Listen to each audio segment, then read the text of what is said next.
सभी विद्यार्थी इस क्लास में फ्यूचर कॉन्टिन्यूअस टेंस की एक्सरसाइज को सीखते हैं। जैसे कि आपको पता है कि इसकी जो पहचान है, पहचान रहा होगा, रही होगी, रहे होंगे, ये इसकी पहचान है। क्लियर हो गया? इसकी हेल्पिंग वर्ब आपको पता है विल बी और क्या है, शैल बी। मेन वर्ब क्या है, वर्ब की फर्स्ट फॉर्म प्लस आईएनजी। इतना आपको जानना किसी टेंस के बारे में जरूरी रहता है। हमने आपको बता दिया, इतनी चीजें आपको मेन चीज है। अगर हम फॉर्मेट के रूप में जाते हैं तो हम पाते हैं इसमें जो हमारा फॉर्मेट है वो पहला आपको जैसे बताया गया अफर्मेटिव का सब्जेक्ट विल या शैल। देखिए मैं इसको तोड़ के लिख रहा हूं इसके साथ बी, वर्ब की फर्स्ट फॉर्म में आईएनजी, ऑब्जेक्ट। ये आपका सामान्य फॉर्मेट होगा। एग्जाम्पल मान लीजिए हमने लिखा माली बगीचे में फूल तोड़ रहा होगा। माली बगीचे में फूल तोड़ रहा होगा, दे दिया आपका। रहा होगा आपका टेंस आ गया फ्यूचर कंटीन्यूअस। माली आपका लिखा गया, इसकी इंग्लिश हमने लिख दिया गार्डनर लिखा गया। गार्डनर के साथ हम किसका प्रयोग करेंगे, विल। इसके साथ बी आ गया, gardener will be plucking flower in the garden. Gardener will be plucking flower in the garden. Clear हो गया? ये अफर्मेटिव का जो फॉर्मेट था हमारा, इसको हम किसमें चेंज किया, नेगेटिव में। इसमें थोड़ा सा ध्यान देने की चीज है आपको। नेगेटिव जब हम बनाएंगे तो हम इस रूप में लिखेंगे सब्जेक्ट, सब्जेक्ट के साथ हम विल या शैल का प्रयोग करते हैं। इसके बाद नॉट लगाते हैं तब बी लगाते हैं। यही चीज आपको ध्यान में रखना है कि जब दो हेल्पिंग वर्ब आएगी, दोनों हेल्पिंग वर्ब के बीच में नॉट का प्रयोग किया जाता है। इसके बाद वर्ब की फर्स्ट फॉर्म प्लस आईएनजी तथा हम ऑब्जेक्ट का प्रयोग करते हैं।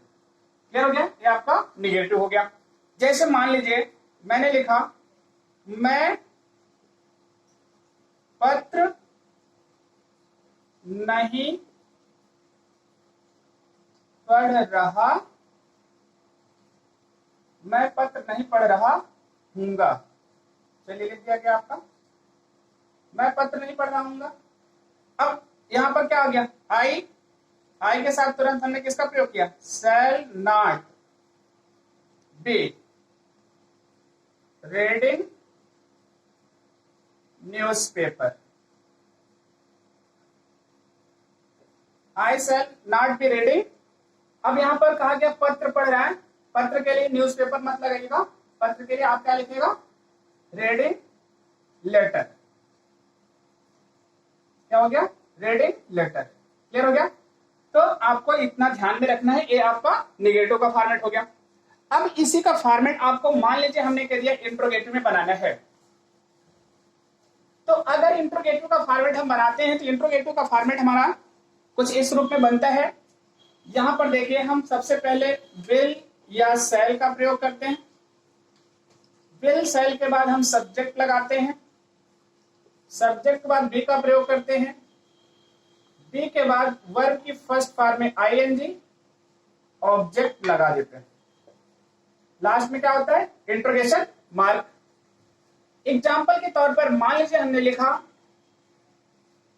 क्या तुम, ठीक है, मछलियां लिख दिया गया, पकड़ रही होगी, दे दिया गया, क्या तुम मछलियां पकड़ रही होगी। अब तुम के लिए हम किसका प्रयोग करेंगे, विल का। आपका फॉर्मेट हो गया, यहां पर हमने किसका प्रयोग किया, विल यू। इसके बाद क्या आ गया, B catching fish, will you B catching fish. Clear हो गया। लास्ट में किसका प्रयोग किया, इंट्रोगेशन मार्क। अब इसी रूप में अगर मान लीजिए आपने क्या किया कि WH वर्ड का प्रयोग कर दिया। किसका प्रयोग, WH वर्ड। अगर मतलब प्रश्नवाचक, मतलब जिसे हम डबल इंट्रोगेटिव कहते हैं, हम यहां पर WH वर्ड लगा देते हैं। WH वर्ड के बाद हम किसका प्रयोग करते हैं, विल या शैल का। इसके साथ सब्जेक्ट बी, वर्ब की फर्स्ट फॉर्म में ING, ऑब्जेक्ट, लास्ट में क्या लगाते हैं, इंट्रोगेशन मार्क। अब ये ध्यान रखिएगा, विल और शैल के बाद सब्जेक्ट आएगा तो बी पर प्लस वर्ब की फर्स्ट फॉर्म में ING। जैसे लिखा गया, विद्यार्थी अपना काम पूरा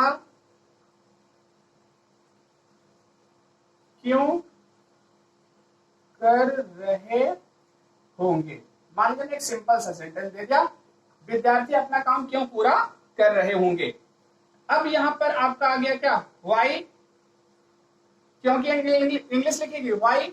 वाई के बाद क्या आ गया, विद्यार्थी लिखा है यहां पर स्टूडेंट्स, नो।